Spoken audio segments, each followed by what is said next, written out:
नमस्कार साथियों, मैं मनीष मोहाल आप सभी का आपके अपने चैनल में तहे दिल से स्वागत और अभिनंदन करता हूं। मैं उम्मीद करता हूं कि आप सभी शानदार, जबरदस्त और जिंदाबाद होंगे और आप सभी की कक्षा 12 की राजनीति विज्ञान की तैयारी काफी बेहतर चल रही होंगी। उन्हीं को और बेहतरीन बनाने के लिए आज हम लोग पढ़ रहे हैं कक्षा 12 की राजनीति विज्ञान के स्वतंत्र भारत में राजनीति विज्ञान वाली किताब का अध्याय 6, जिसका नाम है लोकतांत्रिक व्यवस्था का संकट, crisis of democratic order in India. आज उसका लेक्चर नंबर 5 है। तो क्या गुरुजी आज ये चैप्टर पूरा कंप्लीट हो जाएगा? आज नहीं होगा, इसका एक और लेक्चर अपन लोग लेकर करके आएंगे, फिर ये जो चैप्टर है ये पूरा चैप्टर अपना कंप्लीट हो जाएगा। आज हम लोग क्या पढ़ेंगे? आज हम लोग जो मेन टॉपिक है आपातकाल के बाद की राजनीति, इसकी शुरुआत करते हैं। इस आपातकाल के बाद की राजनीति में भी कुछ टॉपिक है, जैसे कि लोकसभा के चुनाव 1977, ये वाला टॉपिक हम लोग आज पढ़ेंगे। फिर बाद में जो जनता सरकार आती है, ये जनता सरकार क्या सच में जनता की सरकार है या ये नाम क्यों दिया गया जनता सरकार, वो हम आगे जानेंगे। और फिर इस आपातकाल ने आगे के लिए, भविष्य के लिए क्या छोड़ा, क्या सबक मिले, वो सब कुछ हम नेक्स्ट लेक्चर में, मतलब लास्ट लेक्चर जो लेक्चर नंबर 6 होगा उसमें जानेंगे। चलिए शुरू करते हैं आज के लेक्चर को। आपातकाल के बाद की राजनीति। आपातकाल के बाद की राजनीति, इसका सीधा सा तात्पर्य, इसका सीधा सा अर्थ यह है कि भाई हम टाइम पीरियड को ये कह सकते हैं कि 25 जून 1975 का टाइम पीरियड, ठीक है, 25 जून 1975 का टाइम पीरियड और उसके बाद के टाइम पीरियड की बात। 25 जून 1975 तक हम ये मानकर के चल रहे हैं कि भारत में लोकतांत्रिक व्यवस्था अच्छे से काम कर रही है, लोकतांत्रिक संस्था अच्छे से काम कर रही है, परंतु 25 जून को संविधान की शक्तियों का थोड़ा सा दुरुपयोग करा गया, इस आधार पर कि भारत में अंदरूनी गड़बड़ी है और आपातकाल लगाई गई, ऐसा विपक्ष का कहना था। अब वो आपातकाल हटा, और आपातकाल कब हटा? मार्च 1977 में हटा।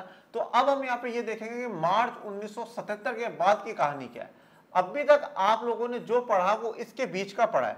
25 जून 1975 से लेकर करके मार्च 1977 तक की जो कहानी है, वो कहानी आप लोगों ने पढ़ी है कि आपातकाल लगा कैसे, आपातकाल लगाने के क्या कारण रहे और आपातकाल लगाने के कारण क्या रहे, आपातकाल के समय में क्या क्या हुआ, क्या क्या परिणाम हुए, सरकार ने क्या एक्शन लिए, सरकार ने क्या एक्शन नहीं लिए, ये सब कुछ हम लोगों ने अभी तक पढ़ चुके हैं।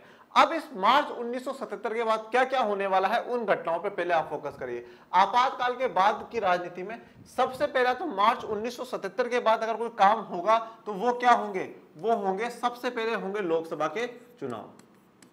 क्या होंगे? लोकसभा के चुनाव। लोकसभा के चुनाव होंगे। ये लोकसभा के चुनाव कब हो रहे हैं? जनवरी 1977 में अनाउंसमेंट कर दिया जाएगा और मार्च 1977 में ये चुनाव हो जाएंगे। ठीक है, जनवरी 1977 में अनाउंसमेंट हो जाएगा और मार्च 1977 में चुनाव होंगे। और यहाँ पर एक पार्टी बनकर के उभरेगी जिसका नाम है जनता दल। ये जनता दल कौन है? जितने भी विपक्ष की पार्टियां, उन सबका एक पूरा गठबंधन है, पूरा एक समूह है जनता दल। ये जनता दल की पार्टी बनती है, जनता दल सरकार बना लेती है, ये सब हम आगे पढ़ेंगे। अभी कौन से लोकसभा चुनाव है बच्चों? पहले लोकसभा चुनाव हमारे 52 में हुए, फिर हमारे 57 में हुए, फिर हमारे 62 में हुए, फिर हमारे 67 में हुए, फिर हमारे 71 में हुए और अब हमारे 77 में हो रहे हैं। तो कौन से वाले हैं ये? 6th हमारे लोकसभा इलेक्शन से 77 में जो चुनाव होंगे वो कौन से हैं? 6th हमारे लोकसभा इलेक्शन है। अब ये जो यहाँ पे सरकार बनेगी, ये सभी पार्टियों की मिलाकर के सरकार बनी है, तो ये सरकार एक बार सरकार बन जाएगी जिसमें जो प्राइम मिनिस्टर बनेंगे वो आदरणीय मोरारजी देसाई साहब बनेंगे। मोरारजी देसाई जी प्राइम मिनिस्टर बन जाएंगे।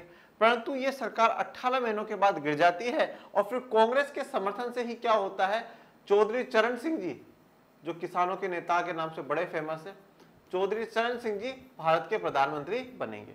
परंतु ये भी लंबे समय तक कार्यकाल में नहीं रह पाते हैं, सरकार हटती है, गिर जाती है और 4-5 महीनों में ये भी हट जाते हैं। फिर 1980 में 7वां लोकसभा का इलेक्शन होगा।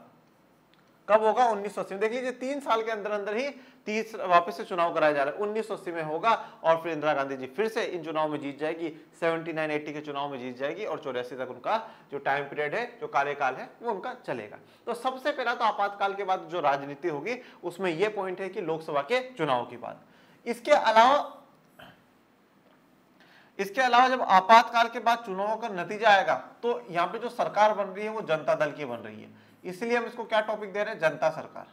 किसकी सरकार है? जनता की सरकार, जनता दल वालों की सरकार, जनता पार्टी की सरकार बन चुकी थी, जिसमें मोरारजी देसाई प्रधानमंत्री बनेंगे और ये जो पार्टी का जो नेतृत्व कर रहे थे वो लोकनायक जयप्रकाश नारायण जी कर रहे थे। एक ऐसी पार्टी बनती है, इन सबका गठबंधन होता है और इंदिरा गांधी जी को हरा देते हैं। और पहली बार यहाँ पर ये भी इंपॉर्टेंट है कि 77 के चुनाव इसलिए भी इंपॉर्टेंट हो जाते हैं बच्चों कि पहली बार आजादी के बाद पहली बार ऐसा हुआ जब लोकसभा में कांग्रेस हार गई हो, जब लोकसभा में कांग्रेस को बहुमत ना मिला हो। अब भी हम लोग आगे देखेंगे कि किस प्रकार से कुछ राज्य तो ऐसे हैं जहां पर लोकसभा को लेकर करके कांग्रेस को एक एक सीटें भी नहीं मिली और कहीं पर मिली तो मात्र एक एक दो दो सीटें मिली है। यह हालात कांग्रेस के हुए, उस कांग्रेस को जिसको नेहरू जी के समय प्रचंड बहुमत मिला करते थे, उस कांग्रेस को जिसको 71 के चुनाव में प्रचंड बहुमत जनता ने दिया था, उसी कांग्रेस के यह हालात हो गए कि उसको एक एक सीटों के लिए तरसना पड़ गया था। इसलिए कहा जाता है कि लोकतंत्र में जनता सबसे बड़ी है, जनता सर्वोपरि है, जनता सबसे ऊपर है। जब जनता जैसा चाहेगी उस हिसाब से अगर चलेंगे तो वो शासक को जिताती जाएगी और आगे बढ़ाती जाएगी, परंतु जिस दिन वो जनता के खिलाफ काम करेंगे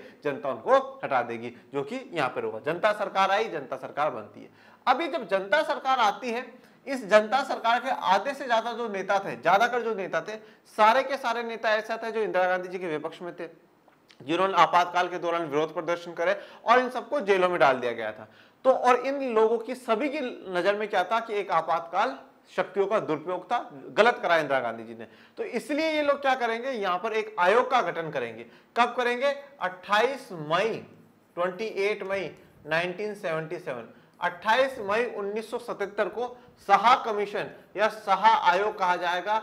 अब जो एनसीईआरटी ने नई किताबें जारी करी है उसमें साहा आयोग को हटा दिया गया है। मैंने एक बार बीच में से आपको कहा था मैं नक्सलवादियों के बारे में भी आपको पढ़ाऊंगा, उसका टॉपिक है, परंतु जो पिछले साल तक की किताबें थी उनमें नक्सलवादियों का टॉपिक था, परंतु जो 2023-24 में नई किताबें एनसीईआरटी ने निकाली उसमें नक्सलवादी का टॉपिक नहीं है, तो हम नहीं पढ़ रहे हैं। पर साहा कमीशन के भी मैं थोड़ी सी आपको बात करूंगा।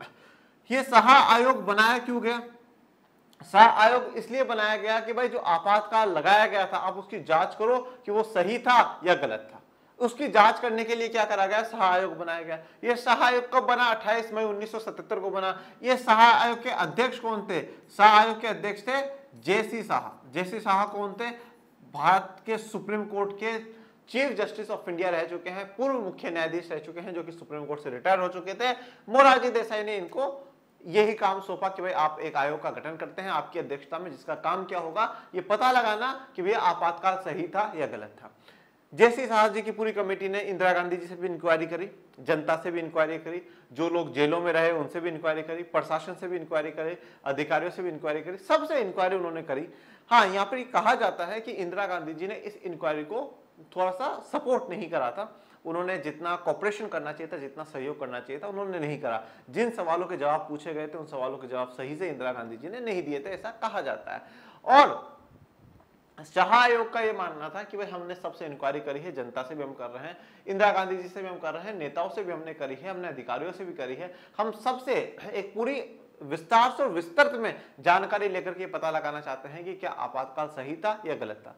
इंदिरा गांधी जी बार बार में एक ही बात कहती है और वो ये कहती है कि जो साहा आयोग बनाया गया है ये गलत है, ये बिल्कुल गलत है। आपातकाल जो लगाया गया था वो सही था और साहा आयोग के जो भी रिपोर्ट प्रतिवेदन अभी मैं बताऊंगा आए हैं उन सबको इंदिरा गांधी जी खारिज कर देती है, उन सबको इंदिरा गांधी जी नकार देती है। अब जैसे साहा की या ये साहा आयोग क्या रिपोर्ट सौंपता है, ये प्रतिवेदन में कहता है कि आपातकाल जो लगाया गया ना वो सच में थोड़ा सा शक्तियों का दुरुपयोग था। कैसे शक्तियों का दुरुपयोग था कि भैया नहीं, इसमें मतलब ऐसा नहीं था कि देश की लो व्यवस्था खराब हो रही थी, अंदरूनी गड़बड़ियां थी, अशांति थी, ऐसा था, ऐसा बिल्कुल भी नहीं था। तो कहीं ना कहीं ये थोड़ा सा मिस पावर हुआ है, पावर का मिसयूज हुआ है, जो कि नहीं होना चाहिए था। साहा आयोग का ये माना था। साहा आयोग कहीं ना कहीं ये कह देता है कि इंदिरा गांधी जी ने जो आपातकाल लगाया वो गलत था, पर इंदिरा गांधी जी ये कहती है कि नहीं नहीं साहब ये जो रिपोर्ट है वो गलत है।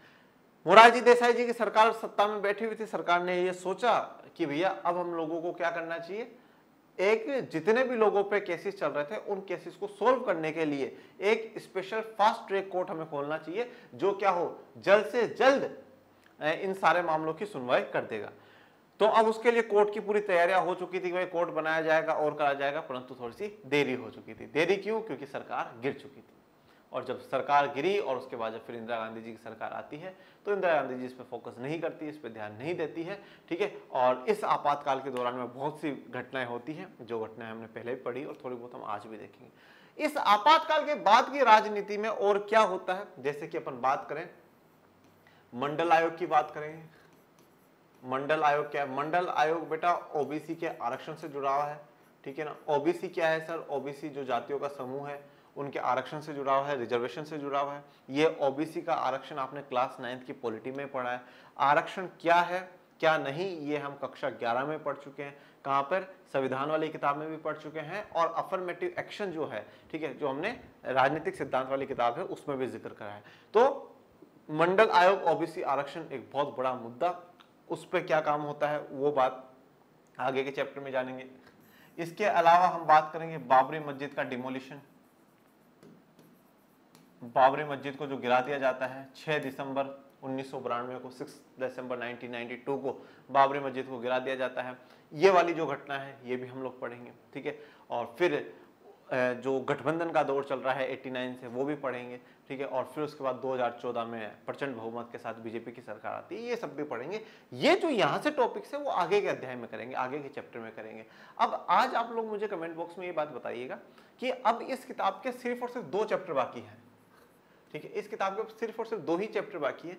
आप कहें तो मैं एक बार ये दोनों चैप्टर कंप्लीट कर दूं, उसके बाद ये किताब अपनी पूरी कंप्लीट हो जाएगी।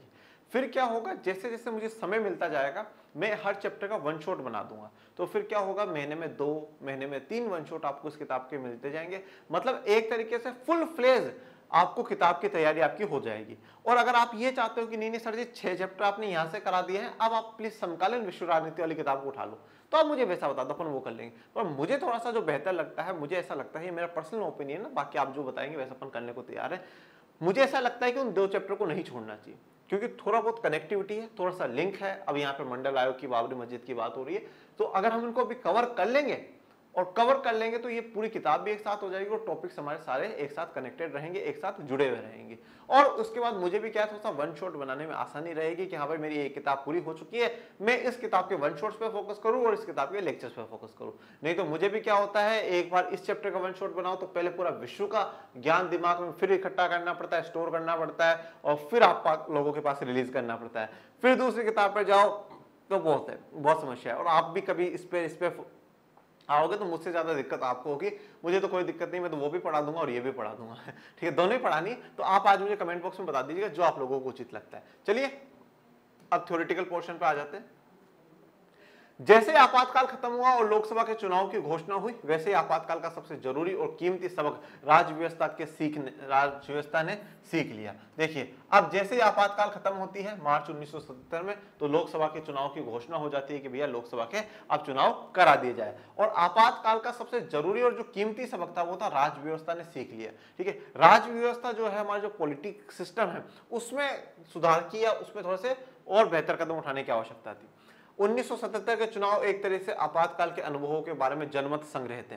देखिए अब एक तरीके से 1977 के जो चुनाव है, जनमत संग्रह का मतलब क्या होता है, इसको इंग्लिश में प्लेबिसिट कहा जाता है। प्लेबिसिट क्या होता है, जनरली ऐसा होता है कि भैया कोई भी मुद्दा होगा उस पर जनता से ओपिनियन माना जाता है, ये सही है या गलत है, इसके पक्ष में सरकार को काम करना चाहिए या नहीं करना चाहिए। मतलब एक सीधा जनमत, मतलब जनता, उनके जो आइडिया है, उनका जो वैल्यू है, उनके जो मत है, उनका विचार लेना और उनको संग्रह में एक साथ आप बात करते हैं तो जनमत संग्रह हम कह देते हैं। तो एक तरीके से 1977 के जो लोकसभा के चुनाव है, 1977 के लोकसभा के चुनाव क्या होंगे, आपातकाल को लेकर के एक जनमत संग्रह है। मतलब आपातकाल सही था या गलत था ये जनता खुद ही बता देगी। अगर जनता ने कांग्रेस को सपोर्ट कर दिया मतलब ठीक था, कोई बात नहीं, लोगों को इतनी परेशानी नहीं हुई आपातकाल में, विपक्ष कहीं गलत होगा। और अगर विपक्ष को जनता ने जिता दिया मतलब कहीं ना कहीं आपातकाल गलत था, कुछ ज्यादा ही अत्याचार लोगों पर हुआ है। तो ये लोगों का 1977 के लोकसभा के चुनाव सिर्फ लोकसभा के चुनाव नहीं थे, ये बात थी कि भाई पता चलेगा कि क्या सरकार ने जो करा था वो सही था या गलत था। मतलब आपातकाल के ऊपर एक तरीके से जनता के विचार इस चुनाव में हमें पता चल जाएंगे। उत्तर भारत में तो खास तौर पर, क्योंकि यहां आपातकाल का असर सबसे ज्यादा महसूस किया गया था, विपक्ष ने लोकतंत्र बचाओ के नारे पर चुनाव लड़ा। देखिए अब उत्तर भारत में, दक्षिण भारत में फिर भी एक बार हमें देखने को मिलेगा कांग्रेस को इतनी ज्यादा हारती नहीं है, कांग्रेस काफी राज्यों में सरकार भी बना लेती है, कांग्रेस काफी स्टेबिलिटी वहां पर रखती है। पर उत्तर के जो राज्य हैं, राजस्थान पश्चिम उत्तर प्रदेश, इन सभी राज्यों में, बिहार में, उड़ीसा में बहुत बुरी हार, करारी हार का सामना किसको करना पड़ता है? कांग्रेस को करना पड़ता है। तो यहाँ पे विपक्ष ने इस बार नारा ही क्या लगाया? लोकतंत्र बचाओ। ठीक है, लोकतंत्र बचाओ का नारा लगाया गया कि भाई लोकतंत्र खतरे में है, संविधान खतरे में है, भारत का जो कॉन्स्टिट्यूशन है वो खतरे में। इसीलिए चैप्टर का नाम भी क्या है? लोकतांत्रिक व्यवस्थाओं का पर संकट। अब लोकतांत्रिक व्यवस्था कहां से मिली है? हमें संविधान से मिली है। मतलब प्रत्यक्ष अप्रत्यक्ष रूप से किस पर संकट था? संविधान पर और देश की लोकतांत्रिक व्यवस्था पर संकट था। तो इसलिए विपक्ष ने इस बार नारा बनाया, पूरी स्ट्रेटेजी बनाई कि लोकतंत्र को बचाया जाए, लोकतंत्र को बचाओ। तो यहाँ पे डेमोक्रेसी की तस्वीर दिखाई और उसको बचाने का काम लोग कर रहे हैं। ये बात आप हमेशा जीवन में याद रखिएगा बच्चों, लोकतंत्र हमारी व्यवस्था है, जनता की व्यवस्था है। उसको बचाना, उसको संभाल करके रखना, उसको सहेज करके रखना, ये हमारा काम है, जनता का काम है। आज एक बात बताइए, ये मेरा मोबाइल फोन है, ठीक है, मेरा मोबाइल फोन है। अब आज इसको मैं सही से रखूं, इसको तोड़ फोड़ के रखूं, इसको खराब रखूं, इसको अच्छा रखूं, किसकी जिम्मेदारी? मेरी है ना, क्योंकि वो मेरा मोबाइल फोन है। जब यहाँ पे कहा जा रहा है कि जनता की व्यवस्था, जब आप लोगों की व्यवस्था है, तो इसको संभाल करके रखना भी हमारी। और ये कब पॉसिबल होगा? ये जब पॉसिबल होगा जब हम हमारे संविधान को लेकर के पूरे जागरूक हो कि भाई ये वाला प्रावधान हमारे संविधान में ऐसे करा गया है। हमें पता हो कि भाई जो सरकार भी काम कर रही है वो सही कर रही है या गलत कर रही है। हम सिर्फ एक व्यक्ति के पक्ष विपक्ष में होकर के हम उसकी ना तो तारीफ करें ना बुराई करें, वो गलत है। फिर जब हम एक व्यक्ति के पक्ष में हो जाते हैं तो वहां से क्या शुरुआत हो जाती है? पूजा नायक की शुरुआत हो जाती है, जो कि गलत होता है। तो लोकतंत्र को बचाना, डेमोक्रेसी को बचाना हम लोगों के हाथ में ही है। जनादेश निर्णायक तौर पर आपातकाल के विरुद्ध था। तो जो जनादेश आया, जनादेश का मतलब क्या है? जन का आदेश। जन मतलब जनता, तो जनता का जो आदेश आया, मतलब जनता ने जो वोटिंग करी और उसमें जो डिसीजन आया वो क्या था? आपातकाल के विरुद्ध था। मतलब क्या है? कहीं ना कहीं कांग्रेस की इसमें हार होगी। सबक एकदम साफ था और कई राज्यों के विधानसभा चुनाव में स्थिति यही रही। और सबक बिल्कुल एकदम साफ था और कई राज्यों के जो विधानसभा चुनाव है उनमें स्थिति बिल्कुल साफ थी। जिन सरकारों को जनता ने लोकतंत्र विरोधी माना, उसे मतदाता के रूप में उसने भारी दंड दिया। और जिन जिन सरकारों को जनता ने क्या माना है? लोकतंत्र विरोधी माना है कि भाई ये जो सरकार है या ये जो पार्टी है ये लोकतंत्र के विरोधी है, तो मतदाता ने उनको भारी दंड दिया है, उनको भारी सजा दी है। कैसे? उनको सत्ता से हटा करके, उनको सत्ता से बेदखल कर करके एक भारी सजा दी है। इस अर्थ में देखें तो 1975-77 के अनुभव की एक परिणति भारतीय लोकतंत्र की बुनियाद को पुख्ता बनाने में हुई है। अब 1975-77 के जो अनुभव है, जो एक्सपीरियंस है और उसकी एक परिणति, परिणति का मतलब क्या? उसका जो एक आउटकम है, जो उसका एक रिजल्ट है, ठीक है, वो क्या है कि भारतीय लोकतंत्र की बुनियाद को और पुख्ता बनाना, और मजबूत बनाना, और उसको बिल्कुल फिक्स कर देना कि हाँ भाई भारत का लोकतंत्र कहीं नहीं जाएगा। ये हमने लास्ट के लेक्चर्स में भी पढ़ा है कि हाँ 1975 से 77 के दौर में भारतीय लोकतंत्र पर संकट आता है। उस समय भारत में लोकतांत्रिक व्यवस्था काम नहीं करती है, परंतु ये बात भी सिद्ध हो जाती है कि भारत में लोकतंत्र खत्म करना मुश्किल नहीं, नामुमकिन है। भारत में से कभी लोकतंत्र को खत्म नहीं किया जा सकता, इतना आसान नहीं है। अब बात करते हैं लोकसभा के चुनाव 1977, ठीक है। वैसे यहाँ क्लास 12 की इस किताब में आप लोग लोकसभा के चुनाव, लोकसभा के चुनाव, लोकसभा के चुनाव पढ़ते पढ़ते ऐसा लगने लगा होगा यार अब तो एक बार मुझे ही चुनाव लड़ लेने चाहिए, इतने चुनाव पढ़ लिए। अभी तो आगे और पढ़ेंगे हम, अभी तो आगे और पढ़ेंगे कि भाई ये वाला चुनाव हुआ, 84 का चुनाव हुआ, राजीव गांधी जी का दौर देखेंगे, अटल बिहारी वाजपेयी जी का दौर देखेंगे। अटल बिहारी वाजपेयी जी एक अच्छे नेता होने के साथ साथ एक गजब के कवि भी थे। उनकी कभी कविताएं आप यूट्यूब पर सुनिएगा, बहुत गजब के कवि थे। और देखिए अटल बिहारी वाजपेयी जी भी भारत रत्न से सम्मानित है, और जो व्यक्ति भारत रत्न से सम्मानित हो जाता है ना, फिर वो पार्टी से ऊपर उठ जाता है। आज अगर मैं नेहरू जी की तारीफ करूँ तो इसका मतलब ये नहीं कि मैं कांग्रेस सपोर्टर हूँ, ठीक है, व्यक्ति अच्छा है, व्यक्ति बढ़िया थे और भारत रत्न से सम्मानित है, इसका मतलब ये है कि वो पार्टी सिस्टम से ऊपर उठ चुके हैं। आज वाजपेयी जी की मैं तारीफ करूं तो इसका मतलब ये नहीं मैं बीजेपी समर्थक हूँ, भारत रत्न से सम्मानित व्यक्ति है और वो अब पार्टी सिस्टम से ऊपर उठ चुके हैं, ठीक है ना। तो इसलिए उनका सम्मान करना, और जो व्यक्ति को भारत रत्न मिला हो या ना मिला हो, पर अगर व्यक्ति की तारीफ योग्य है तो उसकी करनी चाहिए।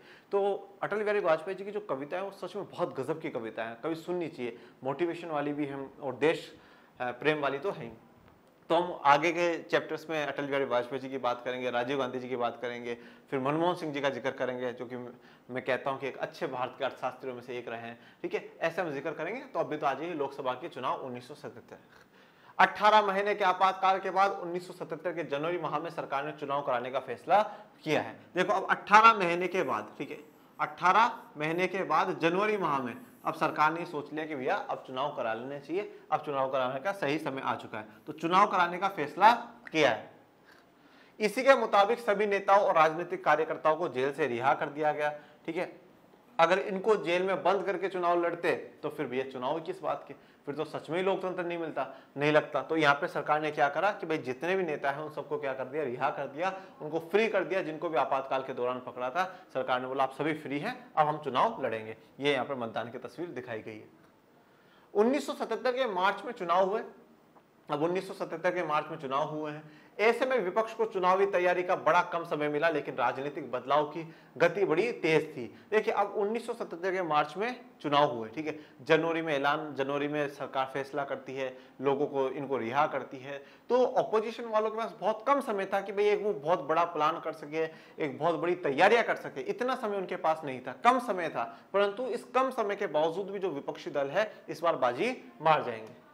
आपातकाल लागू होने के पहले ही बड़ी विपक्षी पार्टियां एक दूसरे के नजदीक आ रही थी। और आपातकाल लागू होने के पहले, अब देखिए 25 जून 1975 दिल्ली के रामलीला मैदान में जयप्रकाश नारायण जी जिस जनसभा को संबोधित करते हैं, उस जनसभा में ऑलरेडी सारी विपक्षी पार्टियां एक हैं, सारी विपक्षी पार्टियां मिली हुई हैं, लगभग सारी विपक्षी पार्टियां हैं, ठीक है। और मैंने जैसे कहा कि बिहार के जो नेता आप आज देखते हैं, लालू प्रसाद यादव जी को देखते हैं, रामविलास पासवान जी जो अब तो नहीं रहे, ठीक है, और वो बीजेपी की सरकार में भी खाद्य मंत्री थे, फूड मिनिस्टर थे, ठीक है। ऐसे जो नेता हैं वो सारे नेता वहीं से निकले हैं, उस आपातकाल के दौरान से ही निकले हुए हैं। और आज जो बीजेपी के भी ज्यादातर जो बड़े बड़े नेता हैं वो सारे उस आपातकाल के दौर के ही नेता रहे। तो कहीं ना कहीं इस 1975 के दौर में, जब 1971 में गांधी जी की सरकार वापस बनती है, इंदिरा गांधी जी की सरकार बनती है, फिर गुजरात, बिहार और अन्य राज्यों में आंदोलन होना शुरू हो जाते हैं, वहीं से कहीं ना कहीं विपक्ष फिर से एक बार शुरू हो जाता है, एक बार फिर से एक होना शुरू हो जाता है, ठीक है। चाहे इनको यहाँ पे चुनाव में समय मिला हो या ना मिला, पर वो पहले से क्या थे, एक थे, यूनाइट थे। चुनाव के पहले इन पार्टियों ने एकजुट होकर जनता पार्टी नाम से एक नया दल बनाया। तो चुनाव से पहले इन्होंने क्या है, एक नया दल बनाया जिसका नाम क्या रखा गया, जनता पार्टी रखा गया। क्या रखा गया, जनता पार्टी नाम रखा गया। अब यहां पे जो आप तस्वीर देख रहे हैं यह है लोकनायक जयप्रकाश नारायण जी। कौन है, लोकनायक जयप्रकाश नारायण जी। नई पार्टी ने जयप्रकाश नारायण का नेतृत्व स्वीकार किया है, ठीक है। और जो नई पार्टी है उन्होंने किसका, जयप्रकाश नारायण जी का नेतृत्व स्वीकार करा कि भाई इस पार्टी की जो लीडरशिप करे वो कौन करे, जयप्रकाश नारायण जी करे, ठीक है। जयप्रकाश नारायण जी को इस पार्टी की क्या करनी चाहिए, लीडरशिप करनी चाहिए। और जब 1975 में आंदोलन चल रहे थे उस समय भी ये कहा गया था कि इंदिरा जी का विकल्प है जयप्रकाश नारायण जी। अगर जैसे पूछा जाए इंदिरा जी नहीं तो कौन भारत का प्रधानमंत्री बन सकता है, तो बोले जयप्रकाश नारायण जी भारत के प्रधानमंत्री बन सकते हैं। देखिए बच्चों, सोशल के जो सब्जेक्ट हैं उसमें हमारे पास पढ़ने को बहुत कुछ है और बहुत बड़े बड़े दिग्गज नेताओं के बारे में हमारे पास पढ़ने को बहुत कुछ है। आज आप लोग सभी को मैं आज ये काम सौंपता हूं, आप मुझे 5-5 लीडर्स के नाम लिख करके दीजिएगा ऑर्डर वाइज, जिन पर आप चाहते हैं कि हम एक बहुत डिटेल में डिस्कशन में वीडियो बनाएं, ठीक है। किसी को भी ऊपर, जो चाहे जवाहरलाल नेहरू जी हो, डॉक्टर अंबेडकर हो, लाल बहादुर शास्त्री हो, जयप्रकाश नारायण हो, इंदिरा गांधी हो, मोरारजी देसाई हो, अभी हम पढ़ेंगे जगजीवन राम जी, चौधरी चरण सिंह जी, किसी के बारे में आपको लगता हो नहीं सर इन 5 लीडर्स के ऊपर, ठीक है, आप कभी वीडियो बनाइएगा तो अपन देखेंगे सबसे ज्यादा बच्चे किसका चाहता है, फिर अपन उनके धीरे धीरे एक 1-2 पे कभी कभी वीडियो बनाएंगे, उनकी जयंतियों पे, उनके डेथ एनिवर्सरी पे या कभी स्पेशल कुछ हुआ समय मिलेगा तब अपन उन पे वीडियोस बनाएंगे। फिर आप अपना नाम बताइएगा सर इन 5 पे मैं चाहता हूँ, इन पे इनमें चाहता हूँ, जो भी आपका ऑर्डर होगा, फिर जो ऑर्डर वाइज सबसे ज्यादा होंगे उन पे देखेंगे। कांग्रेस के कुछ नेता भी जो आपातकाल के खिलाफ थे इस पार्टी में शामिल हुए, और जो कांग्रेस के कुछ ऐसे नेता जो कि आपातकाल के फैसले में सरकार के खिलाफ थे तो वो भी जनता पार्टी में सम्मिलित हो जाते हैं। कांग्रेस के कुछ अन्य नेताओं ने जगजीवन राम के नेतृत्व में एक नई पार्टी बनाई, तो ये हैं बाबू जगजीवन राम जी, ठीक है। और इनका जो फेमसली इनको जो जाना जाता है वो बाबूजी के नाम से जाना जाता है। बाबूजी कहाँ से हैं, बाबूजी बिहार से हैं। कहाँ से हैं, बिहार से हैं बच्चों, ठीक है। और अगर आपने सुना हो तो लोकसभा की प्रथम महिला अध्यक्ष जो रही मीरा कुमार जी, मीरा कुमार जो कुमार है ये बिहार में सरनेम ही है, ठीक है ना, तो ऐसा मीरा कुमारी नहीं, वो मीरा कुमार ही है, ठीक है। और वो जगजीवन राम जी की पुत्री है, जगजीवन राम जी की बेटी रही। जगजीवन राम जी आज़ाद भारत के पहले मंत्रिमंडल में जो 1947 में नेहरू जी की अगुवाई में बनता है उसमें सबसे युवा मंत्री बनने वाले व्यक्ति जगजीवन राम जी हैं। बिहार के बड़े दिग्गज नेता है। इनको पहले आज़ाद भारत के पहले मंत्रिमंडल में लेबर मिनिस्टर इनको बनाया जाता है, इनको लेबर मंत्रालय इनको सौंपा जाता है, और बड़े कांग्रेस के दिग्गज नेता रहे, ठीक है। एंटी कास्ट मूवमेंट में हमेशा अगुवाई करने वाले व्यक्ति हैं, ठीक है। जाति विरोधी जो आंदोलन है, ठीक है, उनमें इन्होंने हमेशा एक इंपॉर्टेंट रोल निभाया है, ठीक है। और मैं ये कहूं कि जो पहला जो मंत्रिमंडल जो बना था 1947 में, उस मंत्रिमंडल में अगर सबसे लंबे समय तक, सबसे एंडिंग तक कोई रहने वाला कोई व्यक्ति था तो वो जगजीवन राम जी थे। बाकी सब उस समय चले गए थे, ठीक है, बाकी सबकी डेथ हो गई थी, क्योंकि ये सबसे यंगेस्ट थे उस समय, तो ये मान भी सकते हैं कि वो सबसे आखिरी तक जिएंगे। तो जगजीवन राम जी, ठीक है, बाबूजी इनका नाम है, बाबू जगजीवन राम जी। इन्होंने भी एक नई पार्टी बनाई, इस पार्टी का नाम था कांग्रेस फॉर डेमोक्रेसी। देखिए, अब जितने भी कांग्रेस को जो पहले के नेता है, उन्होंने कांग्रेस शब्द को नहीं छोड़ा, कांग्रेस को पकड़ करके रखा हुआ है। अब इंदिरा गांधी जी के बाद भी जब अलग हुआ तो कांग्रेस ओ बनी, और अब जगजीवन राम जी ने भी क्या करा है, कांग्रेस फॉर डेमोक्रेसी बनाया है। क्या बनाया? Congress for democracy. ये वाली जो कांग्रेस है वो किसके लिए है? डेमोक्रेसी के लिए। जनता पार्टी में शामिल हो गए, और फिर बाद में ये भी अपनी पार्टी को क्या कर लेंगे? जनता पार्टी में शामिल कर लेंगे जगजीवन राम जी। 1977 के चुनाव को जनता पार्टी ने आपातकाल के ऊपर जनमत संग्रह का रूप दिया, ठीक है ना। तो अब 1977 के जो चुनाव है उनको जनता पार्टी ने क्या बोला कि ये एक तरीके से जनमत संग्रह है आपातकाल का ऊपर, कि आपातकाल के ऊपर लोगों की क्या राय है, आपातकाल के ऊपर लोगों का क्या विचार है, वो यहां से इस चुनाव में हमें पता चल जाएगा, ठीक है। जनता क्या सपोर्ट में थी कांग्रेस सरकार के या नहीं थी, वो अब हमें इन चुनाव में पता चल जाएगा। इस पार्टी ने चुनाव प्रचार में शासन के अलोकतांत्रिक चरित्र और आपातकाल के दौरान की गई जातियों पर जोर दिया। तो यहां पर विपक्ष की पार्टियों ने क्या है, एक ही नारा लगाया कि लोकतंत्र को बचाओ, लोकतंत्र को बचाना बड़ा जरूरी है, डेमोक्रेसी को बचाओ, ठीक है। इसलिए यहां पे विपक्ष ने क्या बोला कि ये जो था अलोकतांत्रिक चरित्र था, ठीक है, ये डेमोक्रेसी वाला काम नहीं हुआ है जो इंडिया में 1975 से 77 में हुआ है, ये डेमोक्रेसी वाले काम नहीं है। और इसमें आपातकाल के दौरान काफी जातियां की गई है, काफी अत्याचार किया गया है। उन्हीं बातों को याद दिला करके लोगों को याद दिलाया कि अब हमें कांग्रेस को नहीं लेकर करके आना है। हजारों लोगों की गिरफ्तारी हुई, प्रेस की सेंसरशिप की पृष्ठभूमि में जनमत कांग्रेस के विरुद्ध था। तो हजारों लोगों की गिरफ्तारी हुई, काफी लोगों को गिरफ्तार अरेस्ट कर लिया गया। प्रेस पर जो सेंसरशिप लगाई गई, प्रेस को जो दबाया गया ना, ये देखिए प्रेस का दब जाना, ठीक है, मीडिया का दब जाना, ये ऑटोमेटिकली मतलब कहीं ना कहीं लोगों को पता चल जाता है। आज अगर न्यूज़पेपर में सरकार दबाव बना रही है कि ये खबर नहीं छपनी चाहिए, तो आज हम लोग समझ जाते हैं कि नहीं साहब, जो मीडिया है सरकार उस पर दबाव बना रही। तो प्रेस की सेंसरशिप बहुत बड़ा इफेक्ट जनता पे करती है कि यार ये क्या कर रहे हैं, हाँ, ये तो अंग्रेजों वाला सा काम हो गया कि अंग्रेज में हमें हमारी बात नहीं लिखने देते तो, और सरकार भी आज हमें हमारी बात नहीं लिखने देती। तो जो प्रेस पे जो सेंसरशिप लगाई जाती है ना, ये बड़ी गलत होती है, बहुत ज्यादा गलत होती है। तो इसमें मतलब ऑलमोस्ट जो पूरी जनता है वो कांग्रेस के क्या थी?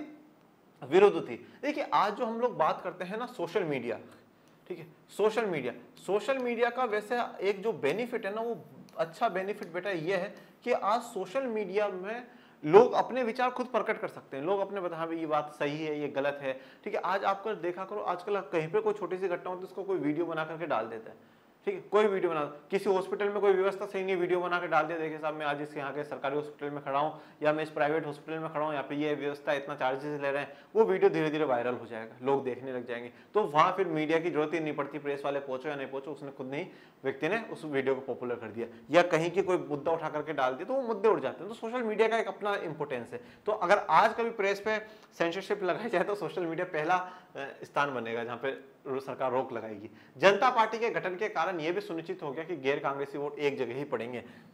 देखिए पहले हम ये मान रहे थे कांग्रेस का जीतने का कारण क्या था कि भाई कांग्रेस तो एक संगठन है और बाकी जितने भी जो दल है वो सारे क्या है, अलग अलग हैं, तो इसलिए क्या है इन सबके वोट बढ़ जाया करते थे। पर फिर इन्होंने क्या करा, महागठबंधन बनाया। कौन सा गठबंधन बनाया? महागठबंधन इन्होंने बनाया, ठीक है। तो अब यहाँ पे आपातकाल के बिल्कुल बाद जनता पार्टी के नाम से इन्होंने पार्टी बना ली, तो अब ये सुनिश्चित हो चुका था कि इनके वोट बटेंगे नहीं और एक साथ इनके वोट हो जाएंगे। बात बिल्कुल साफ थी कि कांग्रेस के लिए अब बड़ी मुश्किल आ पड़ी, ठीक है। तो पहले तो ये बटे हुए थे पर अभी एक हो गए, यूनाइट हो गए, तो ये कांग्रेस के लिए, इंदिरा गांधी जी वाली कांग्रेस के लिए बड़ी समस्या हो गई थी। लेकिन चुनाव के अंतिम नतीजों ने सबको चौंका दिया, ठीक है। और जो चुनाव के अंतिम नतीजा है उन्होंने सबको चौंका दिया। आजादी के बाद पहली बार ऐसा हुआ कि कांग्रेस लोकसभा का चुनाव हार गई।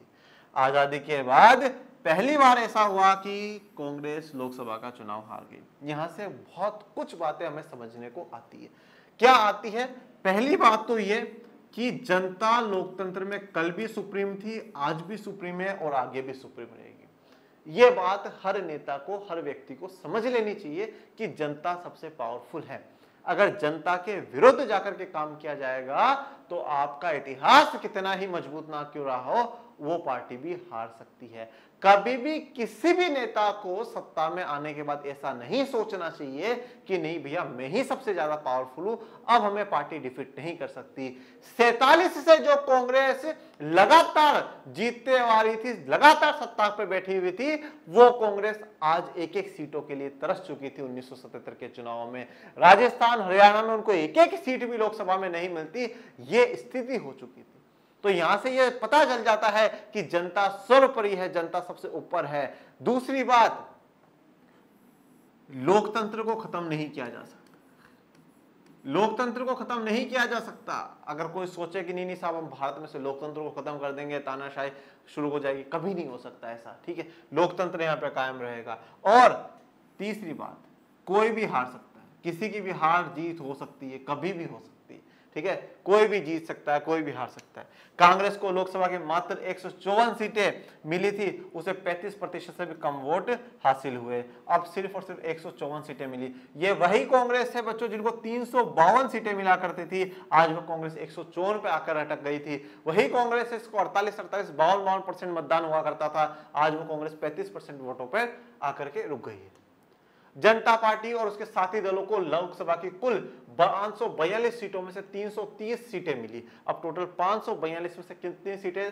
330 सीटें मिली। जनता पार्टी और उसके साथी दल, तो जनता पार्टी तो कौन है? जिन्होंने जो विपक्ष की पार्टी है उन्होंने मिलकर करके एक पूरा ग्रुप बना लिया जिसका नाम है जनता पार्टी। ये और बाकी कुछ अलग दल है जो कि उनके साथ मिले हुए कि भैया हम भी आपके साथ ही हैं। खुद जनता पार्टी को 295 सीटें पर जीत गई थी और उसे स्पष्ट बहुमत मिला था। तो यहाँ पे जनता पार्टी खुद 295 सीटों पर जीत गई थी और उसको खुद को स्पष्ट बहुमत मिला हुआ था।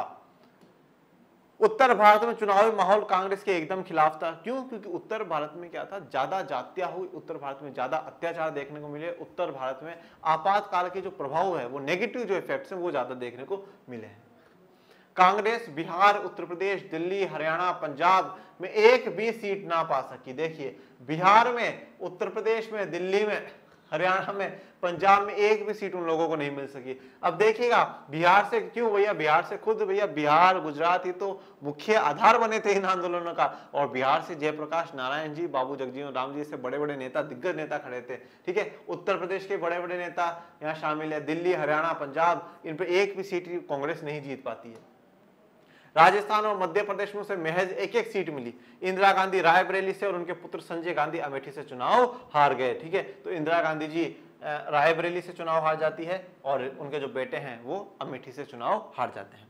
मतलब इन बड़े नेताओं का हारना ये एक बहुत बड़ी बात थी कि भाई जो बड़े बड़े नेता, इंदिरा गांधी जैसी नेता भी हार गई।